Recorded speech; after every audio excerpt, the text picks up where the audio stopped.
Buenas tardes, Nueva Vida, ¿cómo están? Bien, qué alegría estar en la casa del Señor, qué gozo estar en su presencia, cantar alabanzas a su nombre. ¿Cuántos están de acuerdo? Qué precioso tiempo estamos viviendo juntos en la presencia del Señor. Es un privilegio que el Señor nos da, poder estar en su casa, estar en su presencia, confiando en Él, confiando que Él está en medio nuestro, que Él nos escucha, pero que también Él nos habla. Y es justamente el propósito de esta próxima serie que vamos a comenzar. Vamos a comenzar esta serie, como fue anunciado, Diálogos con Dios, en la cual vamos a estudiar encuentros preciosos que vemos en la palabra de Dios entre Dios y un ser humano. La Biblia está llena de esos encuentros. Y vamos a ver que a lo largo de la Escritura Dios viene a revelarse al ser humano, lo enseña, lo guía, lo invita a ser parte de sus planes, de su voluntad y entrar dentro del gran propósito, del gran plan que tiene Dios para toda la humanidad. Y estos encuentros tienen como objetivo revelarnos a Dios. Revelar su carácter, revelar quién es Él, revelar su plan, revelar su pacto. Y eso es lo que vamos a estar viendo. Si hay una razón por la cual Dios le habla al ser humano y una razón por la cual estos encuentros tan preciosos quedaron registrados en la palabra, es porque Dios quiere darse a conocer. Quiere revelarse a nosotros. Esta serie Diálogos con Dios es una serie en la cual queremos buscar lo que Dios nos quiere revelar por medio de todas estas conversaciones en la Biblia, porque encontramos estos diálogos en toda la palabra y con tantas personas diferentes. Los diálogos con Adán y Eva, con Noé, con Enoc, con Job, con Abraham, con Isaac, Jacob, Moisés, y la lista es larga, puedo continuar. Los puros nombres en la mitad de la predica. Hay muchos. Y eso nos muestra que realmente Dios viene a nuestro encuentro, viene a encontrarse con nosotros, a revelarse, a hablarnos. Obviamente no vamos a poder cubrir todos los nombres, que cada uno de ellos valdría la pena hacer, pero como les decía, esto realmente muestra el deseo y el corazón de Dios de estar cerca de nosotros, porque no tenemos a un Dios lejano. No tenemos a un Dios que se mantiene oculto o misterioso o al margen de nuestra historia. Al contrario, tenemos a un Dios que irrumpe en nuestra historia. Es soberano sobre nuestro mundo, sobre nuestra historia. Sus promesas son accesibles para todos. Tenemos a un Dios que se ha dado a conocer, que nos muestra su rostro, su carácter, su amor, nos revela su plan. Y más aún, no solo revela su plan, sino que Él mismo se hace partícipe. Él mismo lo ejecuta, entra en nuestra historia, ejecuta el plan garantizando la victoria sobre el mal, sobre el enemigo, sobre el pecado, y con poder y autoridad nuestro Dios vence y destruye los que nos separaba de Él, y ahora tenemos acceso a su presencia por siempre. Ese Dios maravilloso adoramos tú y yo. Ese Dios maravilloso se ha dado a conocer a cada uno de nosotros en su palabra. Si alguien está feliz de saber que su Dios quiere darse a conocer, quiere que tú lo conozcas, quiere que estés cerca, ese aplauso que sea una ovación para tu Rey. Y como decía, con cada diálogo Dios se revela, se nos muestra una faceta de Dios. Con cada diálogo va avanzando la revelación de su plan, de su pacto. Pero también con cada diálogo nos damos cuenta de que nosotros no somos llamados para ser espectadores. Él nos hace partícipe y lo veremos en unos instantes y a lo largo de esta serie. Pero es precioso conocer a nuestro Dios. ¿Sabe? Los seres humanos tendemos a ser separatistas. Tendemos a crear clanes por todo tipo de razones. Todas las razones pareciera que son buenas excusas para separar las diferentes personas, separar rangos sociales, cultura, costumbre, color de piel, nivel de riqueza, nivel de educación, hasta por la comida nos dividimos. Si les pregunto ¿de dónde vienen las mejores empanadas? ¿Qué me dicen? Yo escuché Chile, yo no sé. Tenemos fotos de todas las, bueno, no todas, hay tantas y me da hambre, así que no me voy a dar vuelta. Pero por todo podemos, obviamente eso es algo ligero, eso es algo hasta gracioso, pero que ¿de dónde vienen las arepas? De Venezuela, de Colombia, que ¿de dónde viene el ceviche? Perú, Ecuador. Bueno, y cada uno se siente súper orgulloso de su país, de su comida, de su cultura, de lo que puede ofrecer, de lo que puede entregar. Y no digo que eso sea malo. De hecho, es muy rico. cuando hablamos de comida. Pero lo malo es que se transforma a veces en una fuente de discusión, de división. Se puede transformar en algo demasiado importante. Son lindas las diferencias culturales y la comida. Pero en Dios vemos algo tan precioso en cuanto a unidad. En cuanto a estar todos juntos, en cuanto a hacer de bendición los unos para los otros. Dios quiere estar cerca nuestro y Él nos da el ejemplo en eso mismo. La santidad de Dios, por ejemplo, nunca fue un motivo para permanecer lejos de nosotros. Como quien no se quiere juntar con la chusma. No, jamás fue así, jamás fue ese el motivo. Al contrario, Él dice en su palabra, mire qué precioso este texto, Isaías 57:15, dice, yo habito en un lugar santo y sublime, pero también con el contrito y humilde de espíritu, para reanimar el espíritu de los humildes y alentar el corazón de los quebrantados. Qué precioso texto de nuestro Señor. Dios es santo, pero su santidad no le impide acercarse a nosotros con amor. Dios es grande, pero la grandeza de Dios nunca fue motivo para que nos mire de lejos, con ojo altivo. Al contrario, por eso la palabra dice sobre Jesús en Filipenses 2, versículos 6 al 7, no consideró el ser igual a Dios como algo a que aferrarse. Por lo contrario, dice, se rebajó voluntariamente, tomando la naturaleza de siervo y haciéndose semejante a los seres humanos. Juntos, unidos, cerca de nosotros. Tenemos un Dios bueno. Tenemos un Dios santo, poderoso, que todo lo puede, que todo creó con su palabra, con su boca, que todo lo hizo bueno. Y a pesar de su santidad, de su grandeza incomparable, está cerca nuestro. A pesar de nuestros errores, a pesar de que nos equivocamos, a pesar de que dudamos, de que fallamos, de que nos alejamos de Él, está cerca nuestro. Y a lo largo de esta serie vamos a ver que esa cercanía la demuestra justamente en estos diálogos, cuando sale el encuentro del ser humano, hablando, escuchando, haciéndonos partícipes, como decía, de su plan. Y esos encuentros en el Antiguo Testamento guiaron la historia humana hasta la llegada de Cristo Jesús. El encuentro cara a cara con el Señor, la revelación máxima de quién es Dios. Tal como dice la palabra en el Evangelio de Juan capítulo 1, nadie ha visto a Dios, nadie lo ha conocido. El Hijo lo ha dado a conocer. Eso es lo que hizo el Señor. La revelación máxima de quién es Dios. El encuentro con Dios, o quizás debiera decir el reencuentro con Dios entre el hombre y el ser humano. Porque si leemos la Biblia, nos damos cuenta de que en el libro de Génesis el ser humano hablaba cara a cara con el Señor. La Biblia nos cuenta la historia de un Dios de amor cuya creación es perfecta, que hizo al ser humano a su imagen, a su semejanza, y lo puso por gobernante sobre su creación, representando la autoridad misma de Dios en la tierra. Y volveremos a esto en unos instantes, pero eso hizo Dios. Dios nos creó para tener una relación perfecta con Él. Pero el hombre se rebeló y por su rebeldía esa relación se rompió. Y el ser humano se alejó tanto de Dios y cada día más hasta que Dios llegó a ser un completo desconocido. Y vemos esa decadencia en la palabra, pero no solo en la palabra, también lo vemos en el mundo. Pero hay un plan de Dios frente a esta decadencia. Hay una promesa. Y para comenzar esta serie, quisiera que vamos juntos al primer diálogo entre Dios y el ser humano. Nuestro texto de hoy se encuentra justo después del relato de la creación. Dios acaba de crear, acaba de poner orden en su creación, acaba de darle un propósito al universo, al mundo, y está por crear al ser humano. Y la Biblia dice en Génesis 1, versículo 26 al 31, luego dijo Dios, hagamos al ser humano a nuestra imagen y semejanza, que tenga dominio sobre los peces del mar y sobre las aves del cielo, sobre los animales domésticos, sobre los animales salvajes y sobre todos los animales que se arrastran por el suelo. Y Dios creó al ser humano a su imagen. Lo creó a imagen de Dios. Hombre y mujer los creó. Y Dios los bendijo con estas palabras. Sean fructíferos y multiplíquense. Llenen la tierra y sométanla. Dominen a los peces del mar y a las aves del cielo y a todos los animales que se arrastran por el suelo. También dijo, yo les doy de la tierra todas las plantas que producen semilla y todos los árboles que dan fruto con semilla. Todo esto les servirá de alimento.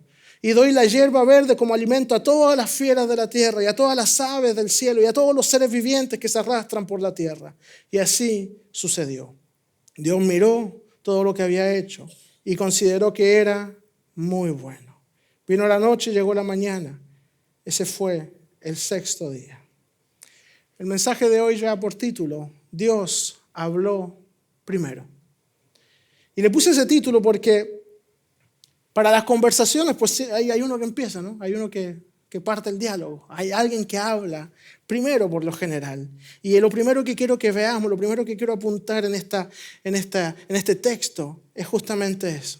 Aquel que inició esta preciosa y gran conversación es Dios. No es el ser humano. Dios creó el mundo. Dios puso orden. Dios nos creó y nos habló. Con la misma boca con la que creó el universo, Dios nos habló. Qué precioso eso. Y saben, en el mundo hay muchas personas que dicen, si Dios existe, entonces está en silencio, como que no ven, no reconocen la voz de Dios. Sienten que hay un silencio de parte de Dios hacia la humanidad y eso es un ataque frecuente a nuestra fe. Y algunos llegan a negar su fe, a negar la existencia de Dios a raíz de la idea de que Dios está ausente, lejos o en silencio. Piensan que si Dios existe debiera ser más evidente. Lo triste es que tienen ojos pero no ven, tienen oídos pero como que no escuchan. La Biblia dice en el Salmo 19:1, los cielos cuentan la gloria de Dios y el firmamento anuncia la obra de sus manos.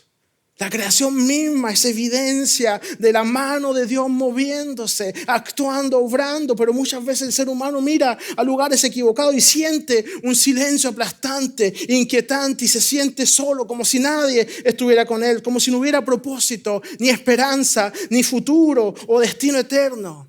Pero en la Biblia vemos todo lo contrario. A veces nuestros ojos y nuestros oídos están distraídos.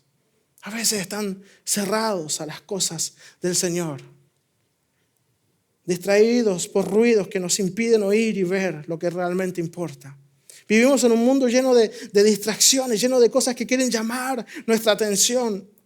Pero está en nuestras manos la decisión de escuchar lo que realmente importa. La voz de Dios por medio de su palabra, la voz de Dios revelándose a nosotros por medio de cada historia escrita en este precioso libro. La mano de Dios moviéndose en nuestra historia, cada uno de nosotros. Porque como decía muchas veces, el mover de Dios es evidente, pero estamos mirando hacia otro lado. Estamos concentrados en otra cosa. Nos dejamos distraer, nuestros oídos, nuestros ojos omiten cosas que a veces son evidentes. Y quiero ilustrar esto con un video. Vamos a ver un video en unos instantes. Yo les voy a avisar lo que vamos a hacer, pero como les digo, a veces nuestros ojos se dejan distraer. En el video que vamos a ver, verán a 6 personas. Y son 2 equipos diferentes. Un equipo de 3 personas vestidos de blanco, un equipo de 3 personas vestidos de negro. Me siguen hasta ahora, ¿verdad? Está simple. Son 2 equipos, ¿de acuerdo? 6 personas. 3 de blanco, 3 de negro, ¿de acuerdo? Y los 2 equipos tienen un balón, una pelota para jugar así, ¿de acuerdo? Así que necesito que ustedes se concentren y lo que van a ver el equipo vestido de blanco, ¿de acuerdo? Y van a ver que ellos se están pasando el balón entre todos, pero ustedes, obedientes, van a ver al equipo de blanco y van a ver cuántas veces el equipo de blanco se pasa el balón. Y les repito, vamos a ver este video, habrán estos 2 equipos y no se dejen distraer por el equipo negro. Concéntrense para ver cuántas veces pasa el balón. Van a contar con números, ¿eh? 1, 2, 3. Quiero estar seguro de que todos entendieron bien las reglas del juego antes de lanzar el video, ¿de acuerdo? Para que no se queden ahí. Entonces, ¿están listos? ¿Sí? Ok, vamos a contar con el video. Lancemos el video, vamos a ver todos juntos.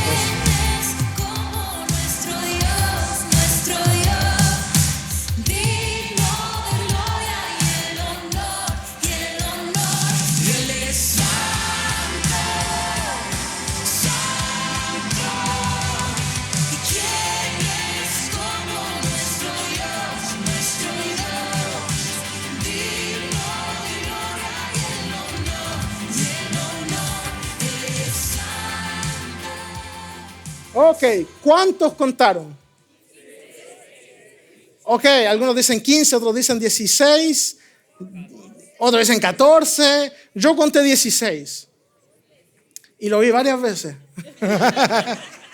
Ok, creo que son 16. Vamos a estar de acuerdo con 16. Ok, no se dejaron distraer por los jugadores de negro, los felicito. Como les digo, 16. No sé si muchos lo lograron, pocos lo lograron, pero ¿saben qué? Ocurrieron algunas cosas más. Y quizás algunos lo vieron, se dieron cuenta, por ejemplo, de que pasó un gorila por en medio. Sí, algunos no. Depende, si algunos ya vieron este tipo de videos, quizás estuvieron atentos y quizás sabiendo el tipo de cosas que hago a veces, supieron que había una trampa en algún lugar y empezaron a revisar todo lo que ocurría. Entonces a lo mejor se dieron cuenta, pero se dieron cuenta que también cambió el color de la cortina. ¿Algunos se dieron cuenta? ¿No? ¿Se dieron cuenta que el equipo de los jugadores negros se quedó con 2 personas al final? Eran 3 y salió 1. ¿Algunos se dieron cuenta? Para los que no se dieron cuenta, vamos a revisar de nuevo el video. Veámoslo juntos. Entonces aquí viene el video. Se están pasando el balón. Discúlpenme para los que estoy al frente. Entonces se están pasando el balón. Hasta ahí todo bien. Estamos concentrados en contar los jugadores de blanco. Y de repente se van a dar cuenta que ahí está el gorila, ahí salió la chica y está cambiando el color de la cortina. Bien, ahora, los que se dieron cuenta la primera vez, los felicito, bravo, ok, muy bien. Sean felices, que el Señor los bendiga. Ahora, los que no se dieron cuenta, quizás es sorpresivo, porque yo la primera vez que lo vi, no vi nada. No sé si soy yo, si son mis ojos, pero yo no vi absolutamente nada, ni el gorila. Algunos dicen, no, pero el gorila es obvio, ¿no? Pero yo no vi nada, ni siquiera el gorila, el color menos, y que salió un jugador menos todavía. Entonces, esto se llama ceguera selectiva. Decidimos lo que queremos ver, según el enfoque que tomamos, según las instrucciones que estamos siguiendo. Y obviamente yo les di algunas instrucciones que de una forma u otra los obligaron a estar atentos a ciertas cosas y no a otras. Muchas veces en nuestra vida espiritual somos iguales, decidimos dónde queremos enfocar nuestra atención, poner nuestra mirada. Y sabe que el enemigo es un genio para darnos instrucciones que nos distraen, para hacer que pongamos nuestra mirada en el lugar equivocado y que nos perdamos de las cosas a veces tan evidentes que el Señor nos deja frente a nuestros ojos. Por eso hay un mundo tan lejos de Dios que ha llegado a conclusiones tan lejanas de la palabra, pensando que no hay Dios y que si lo hay debiera ser más evidente.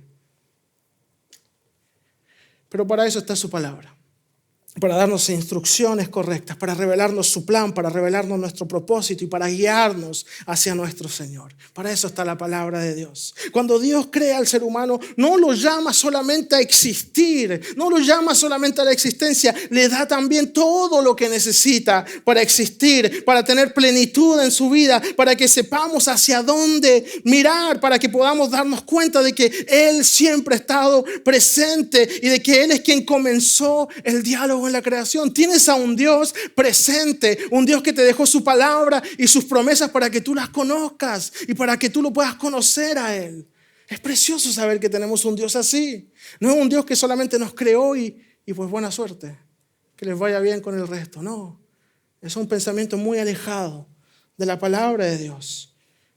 Y en el texto que hemos leído vemos tan claramente cómo Dios comienza ese diálogo dando una bendición.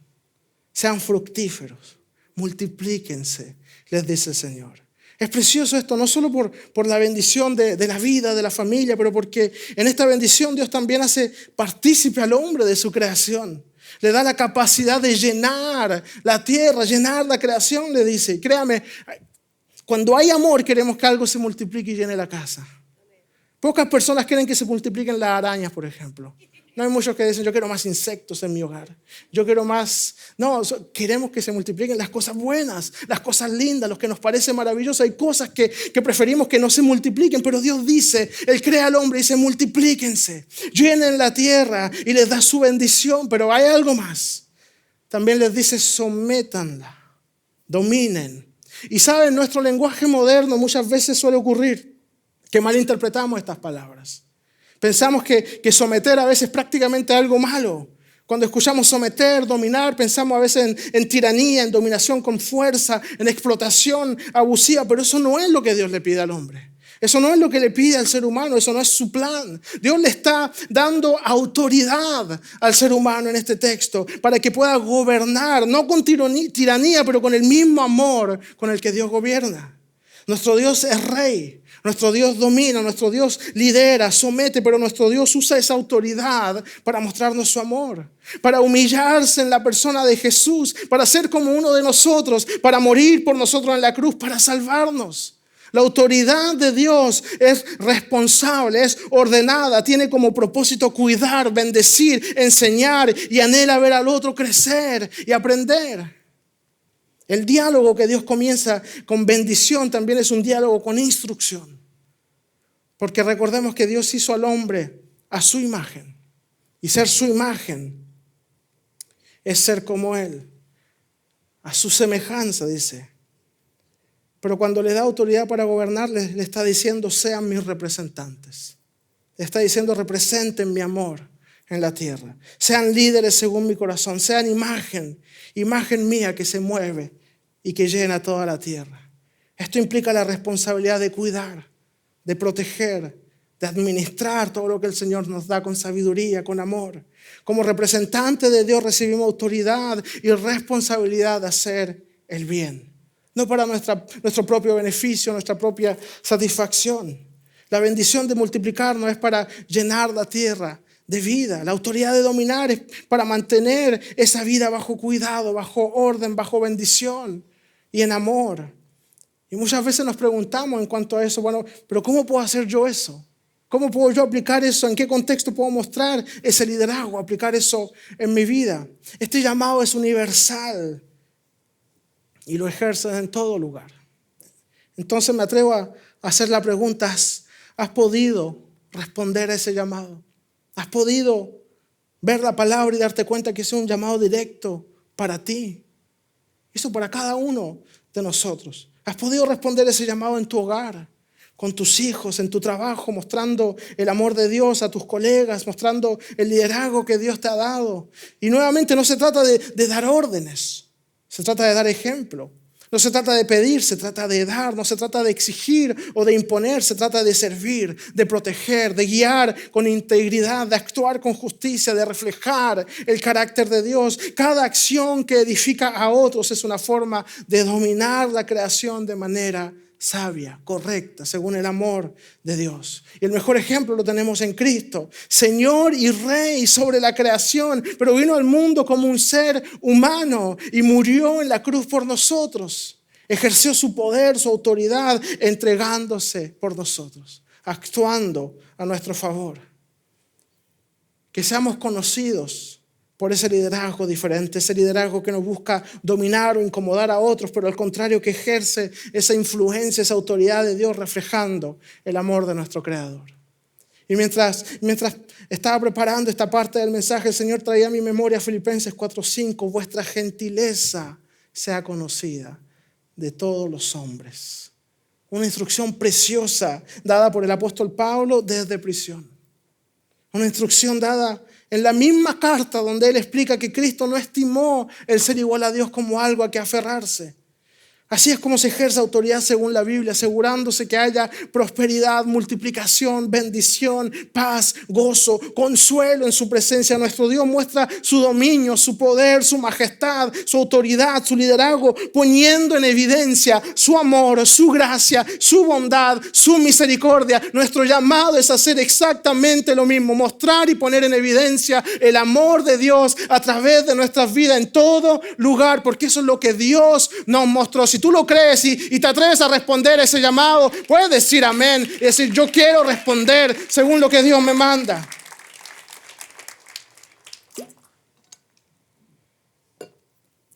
Esto trae la bendición de Dios y la responsabilidad que nos da. Por eso nos bendijo y para eso somos imagen y semejanza de Dios. Pero hay más aún, la bendición no termina ahí. Un poco más adelante el Señor añade en Génesis 2, versículos 16 y 17, dice, puedes comer de todos los árboles del jardín, pero del árbol del conocimiento del bien y del mal no deberás comer. El día que de él comas, sin duda, morirás. ¿Sabe? La Biblia no es el único libro o texto antiguo que existe. Hay otros textos alrededor de la Biblia con otras creencias paganas que había también textos y historias sobre la creación y sobre cómo eran muchas veces politeístas. Entonces decían cómo los dioses crearon el mundo, crearon la humanidad. Y la Biblia no es solamente respuesta a muchas creencias actuales de nuestro mundo moderno, pero también es respuesta a lo que se creía en ese tiempo. Y en ese tiempo muchas veces se decía que si un Dios creaba algo era para sí mismo, no era para los demás. Si un Dios creaba un jardín, como lo vemos en la palabra, en las creencias ajenas, era para Él habitar en ese jardín. Y si ahí había comida, era para el mismo Dios. Y si creó a seres humanos, en muchas culturas se decía que los creó para que le dieran comida, para que le sirvieran como esclavos, para que trabajaran para mantener su jardín, el jardín de ese Dios. Pero en la Biblia vemos todo lo contrario, algo completamente en contra de la cultura de la época, porque es simplemente la revelación de quién realmente es Dios. Dios no crea el jardín para sí mismo, lo crea para el hombre. Los árboles que están ahí, Dios no lo crea para sí mismo, lo crea para dárselos a Él. Él le dice, de todos los árboles puedes comer en el jardín. Todo lo contrario de lo que se creía en ese tiempo, de una visión caprichosa de los dioses, egoísta, que en diferentes formas sigue estando presente hoy. Pero así es como Dios ejerce su liderazgo, mostrando quién es realmente. Él usa su poder para dar provisión a su creación, al ser humano. Y le da esta advertencia, hay un árbol sí, del que no puedes comer, porque si lo haces, morirás. Y es interesante, hay muchos que se hacen la pregunta, ya, pero ¿por qué Dios puso ese árbol ahí? ¿Por qué está eso ahí? ¿Por qué está esa restricción? ¿Por qué simplemente no puso árboles que el ser humano podía comer? Y hay un erudito del Antiguo Testamento, John Walton, que propone la idea de que Dios estaba guardando ese árbol para darle de comer al hombre en el momento oportuno. Después de haberlo instruido, después de haberlo preparado, cuando ese conocimiento ya no sería fuente de pecado para él, ya no sería usado para hacer el mal, pero para seguir haciendo el bien, manteniendo el orden, manteniendo la santidad. Pero el hombre se adelantó y en un acto de desobediencia, de rebeldía, desconfiando en Dios, comió sin estar preparado y se condenó a muerte. Porque ese conocimiento abrió sus ojos al pecado, tal como dice la palabra en Romanos 6:23, la paga del pecado es muerte. Es un punto de vista bastante interesante, porque muchas veces nosotros actuamos así. Muchas veces queremos ir más rápido de lo que podemos hacer. Muchas veces vemos claramente que Dios está cerrando una puerta y obstinadamente tratamos de ir en esa dirección. Y a veces lo logramos, y cuando estamos ahí nos damos cuenta que quizás no era el momento oportuno, que quizás no estábamos preparados todavía, que el Señor quería que estuviéramos realmente listos. Y a veces oramos por ciertas cosas, oramos por ciertas bendiciones, y el Señor sabe que si las da inmediatamente, no estamos listos para recibirlas. No estamos listos para caminar por esos lugares donde queremos ir. Y muchas veces desconfiamos de esa sabiduría de Dios para nuestras vidas. Y queremos adelantarnos en el tiempo, queremos recibir cosas que no estamos preparados para recibir, como decía. Y el enemigo, con su astucia, usa todo eso. Usa lo que hay en nuestros corazones, lo usa para engañarnos, igual como lo hizo con Adán, con Eva. Y nos lleva a anhelar cosas que no son buenas para nosotros. Satisfacción inmediata, dinero fácil, poder, reconocimiento, cosas que muchas veces son atractivas a primera vista, pero que son destructivas. Con el tiempo nos damos cuenta. Y las herramientas que usa son el engaño, la manipulación, el hecho de que nos comparemos a los demás, querer ser como otra persona cuando tenemos un llamado único hecho por Dios a nuestras vidas. Y de una forma u otra busca llevarnos por el camino que tomaron Adán y Eva. Y la Biblia dice en Génesis 3, versículos 6 al 7, la mujer vio que el fruto del árbol era bueno para comer y que era atractivo a la vista y era deseable para adquirir sabiduría. Así que tomó de su fruto y comió. Luego dio a su esposo que estaba con ella y él también comió. En ese momento los ojos de ambos fueron abiertos y tomaron conciencia de su desnudez. Por eso, para cubrirse, entretejieron hojas de higuera. Cuando caemos en esa rebeldía, en ese pecado, nuestra mirada cambia y buscamos torpemente cubrir nuestro pecado, pero el amor de Dios no cambia. Su gracia, su bondad, su misericordia. Veamos lo que dice después. Versículo 8 al 13 dice, cuando el día comenzó a refrescar, el hombre y la mujer oyeron que Dios el Señor andaba recorriendo el jardín.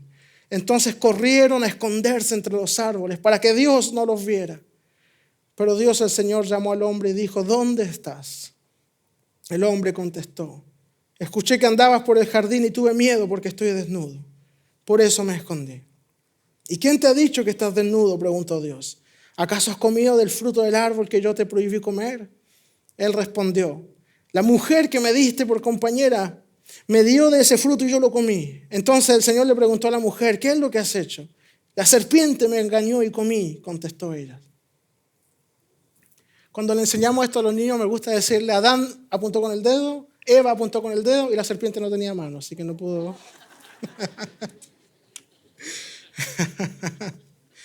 ¿Saben algo que me impacta de este texto? Es que Dios no trató de forma diferente al hombre. Dios llegó como siempre. Dios llegó, pero el hombre se escondió.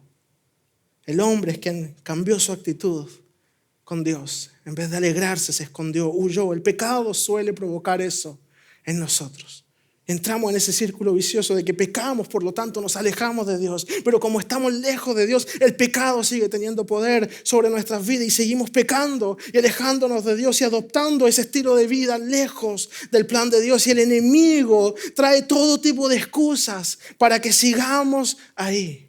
¿Cómo voy a acercarme a Dios si soy un pecador? ¿O cómo voy a ir a la iglesia? Me siento hipócrita si mi vida no está en orden. No dejes que el enemigo con su astucia te siga engañando. Deja que la voz de Dios llegue a tus oídos. Aquí nuevamente es Dios quien habla primero. Porque llega y el hombre se esconde. Entonces de nuevo Dios habla. ¿Dónde estás? Le pregunta. Una pregunta que es mucho más profunda, creo yo, de simplemente el lugar geográfico donde se encuentra. ¿Dónde estás? ¿Qué has hecho? ¿Qué ha ocurrido? ¿Por qué estás actuando de esta forma diferente? ¿Dónde estás?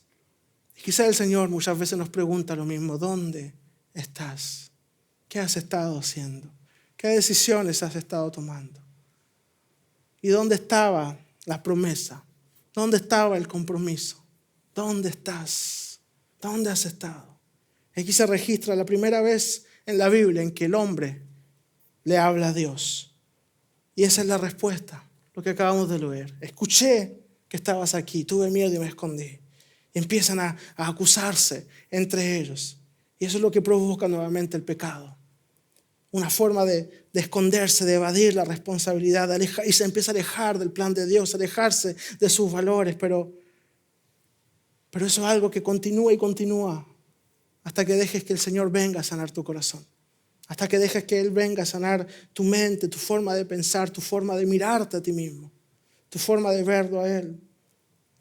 Vivimos en un mundo que sigue haciendo exactamente esto, pero ahora incluye a Dios también cuando hace acusaciones. Y le echa la culpa a Dios de las desgracias, de las cosas que ocurren. Y muchas veces la excusa es lo que decíamos hace unos instantes, no, pero es que yo no veo a Dios, no veo la evidencia de Dios, no, dicen que no ven su influencia, que no ven su mover, que no escuchan su voz y no se dan cuenta de que muchos de los valores que ellos profesan y que a veces defienden como universales fueron dados por Dios. Dicen, no veo a Dios, pero viven como personas influenciadas, a pesar de ellos, por la palabra. Por ejemplo, si la injusticia te afecta profundamente, es porque ya has escuchado la voz de Dios. Solo que ya no la reconoces como su voz. Piensas que eres tú mismo. Si el maltrato de personas o de niños es algo que te afecta profundamente, es porque Dios ha influenciado tu vida, tu forma de ver el mundo. Si la guerra, los asesinatos, el egoísmo de muchos te llena de indignaciones porque ya has escuchado la voz de Dios por medio del cristianismo, por medio de su pueblo, porque somos imagen de Dios, nos afecta la injusticia. Porque sabemos que debemos luchar por proteger, servir, mantener el orden, cuidar, amar. La bendición de ser imagen de Dios viene con la conciencia de practicar la justicia, representar la autoridad de Dios recta y perfectamente. Y nosotros como hijos de Dios debemos hacerlo con toda conciencia y conocimiento y dar a conocer la verdad de quién es Dios. El experto en Nuevo Testamento, N.T. Wright, dice lo siguiente hablando de ser la imagen de Dios. Dice, me parece evidente que Dios nos ha puesto como su imagen para ser como espejos angulados en el mundo, para que su amor, su cuidado y su gloria puedan ser reflejados a través de nosotros. Y así toda la humanidad pueda adorar a su Creador. Una responsabilidad tremenda y preciosa para cada uno de nosotros. La palabra de Dios dice en Habacuc 2:14, porque la tierra será llena del conocimiento de la gloria de Jehová, como las aguas cubren el mar.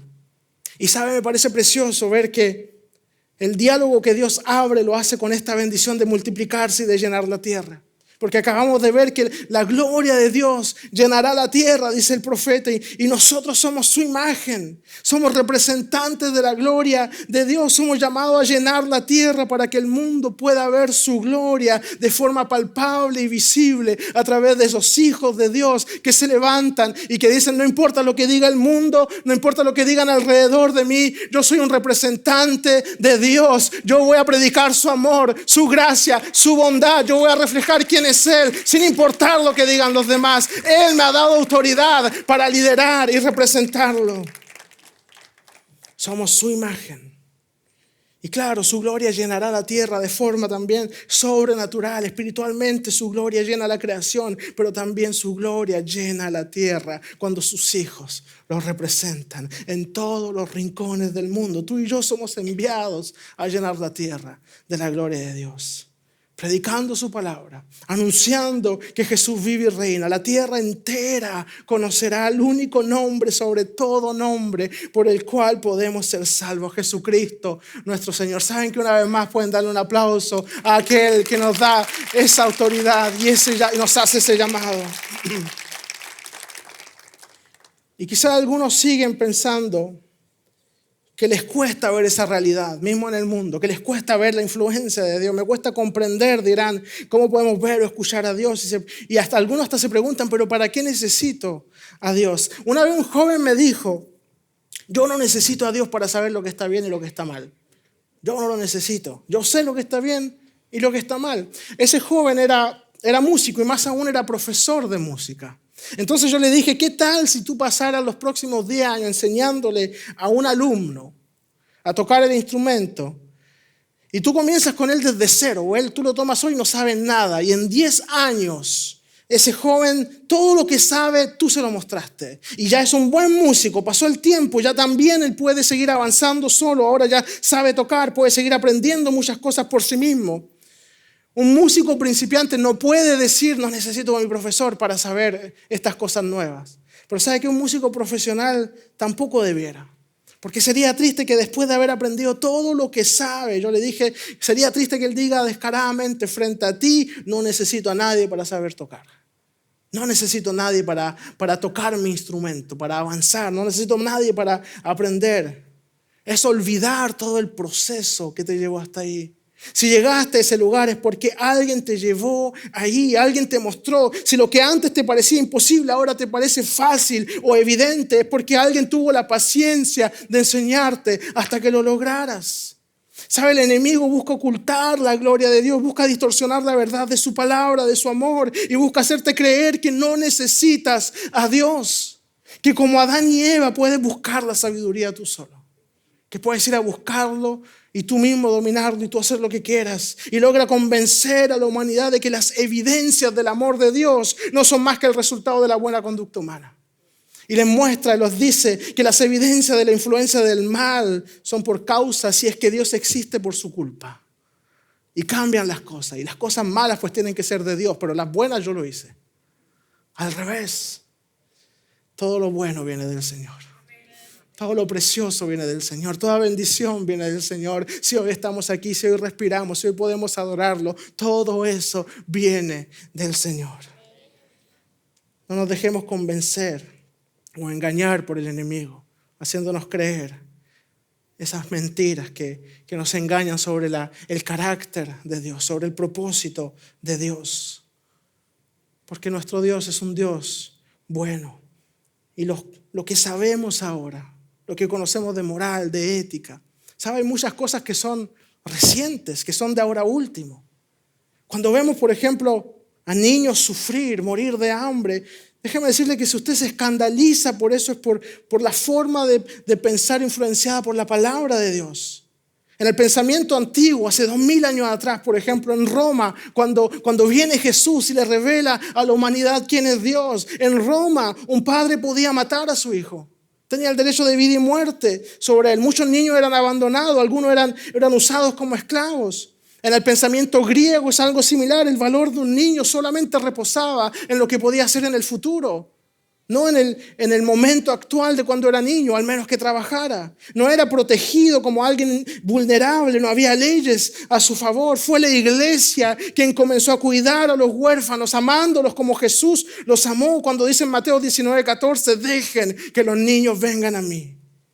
No se los impidan, porque el reino de los cielos es de quienes son como ellos. Algo drásticamente opuesto a lo que pensaba el mundo. Ahora para nosotros es evidente, hay que cuidar a los niños, hay que protegerlos. Estamos todos de acuerdo con eso, pero esto viene del Señor. Esto viene de su palabra. Si nos escandalizamos cuando hay personas enfermas que no reciben tratamiento, también viene del pensamiento cristiano. En el mundo antiguo la atención médica era limitada y muchas veces los pobres se quedaban sin atención. Pero desde los primeros siglos el cristianismo fundó hospitales, lugares para cuidar a los enfermos, obedeciendo lo que dice Cristo en Mateo 25:36. Estuve enfermo y me atendieron. Pero hay más. Él agrega, lo que hacen por el más pequeño lo hacen directamente por mí. Muy al revés de lo que pensaba el mundo. Y para nosotros hoy es evidente, pero no lo era en el tiempo de Jesús. Créame, Dios sigue hablando y moviéndose en el mundo. Sigue siendo influencia en medio nuestro. Sigamos siendo esos hombres y mujeres que quieren reconocer la mano de Dios en medio nuestro y ponerla en evidencia frente a todos. Poner en evidencia su amor, su gracia, su misericordia. Que seamos esas personas que predican que Él es nuestro Dios. El Señor dice en Isaías 6:8, ¿a quién enviaré? ¿Quién irá? Que seamos aquellos que dicen, yo iré, Señor. Yo iré, Señor. Yo seré tu representante. Yo seré de los que quieren llenar la tierra de tu gloria, reflejando tu amor, tu poder y tu majestad. Que seamos ese pueblo que ama al Señor, que lo conoce y que quiere representarlo donde quiera que vayamos. Esas personas que saben que tenemos un Dios bueno, fiel, y que merece toda la gloria y toda la honra y toda la alabanza. Si está de acuerdo, dele una vez más un fuerte aplauso a aquel que lo merece, por siempre, por los siglos de los siglos. Quiero invitarlo a ponerse de pie con nosotros. En unos instantes el equipo de alabanza nos va a conducir en este canto que dice, clamo a Cristo. Y quiero invitarlo a cantarlo con nosotros como una oración, porque desde la eternidad Dios ha hablado para venir a nuestro encuentro. Mismo cuando caemos, cuando nos equivocamos, cuando nos alejamos, el diálogo sigue abierto, esperando nuestras respuestas. ¿Qué le responderás al Dios de tu salvación? Al Dios que ha abierto un diálogo contigo. Al que te dice, ¿dónde estás? ¿Por qué te escondes? Donde el pecado abunda, mi gracia sobreabunda. Cuando te sientes débil, yo soy tu fortaleza. Cuando te sientes perdido, yo vengo a tu encuentro para guiarte, para amarte, para levantarte, para sanarte. Y esa es la invitación que nos sigue haciendo hoy. La primera vez que Dios le habla al hombre es para bendecirlo. Pero es precioso saber que la segunda vez que le habla es para restaurarlo, para levantarlo. Recibe de Dios lo que Él te quiere dar. Recibe esa bendición de ser su hijo, de ser su imagen, de ser representante suyo. Y recibe esa restauración que Él te quiere dar, esas fuerzas nuevas que Él te quiere dar. Sea lo que estás viviendo, sea lo que el enemigo ha tratado de poner en tu mente y en tu corazón para alejarte de Dios. Hoy junto a nosotros di estas palabras. Yo clamo a Cristo. Clamo al nombre que sana, aquel que reina en poder y en victoria. Y quizá algo está muerto en ti, quizás sea la fe, quizás sea una relación, quizás no, sea lo que el enemigo ha tratado de destruir. El Señor lo hará vivir nuevamente. Algo resucitará. Porque cada vez que clamamos a nuestro Dios, Él escucha el clamor de su pueblo. Así que cantemos junto al equipo de alabanza, clamo a Cristo.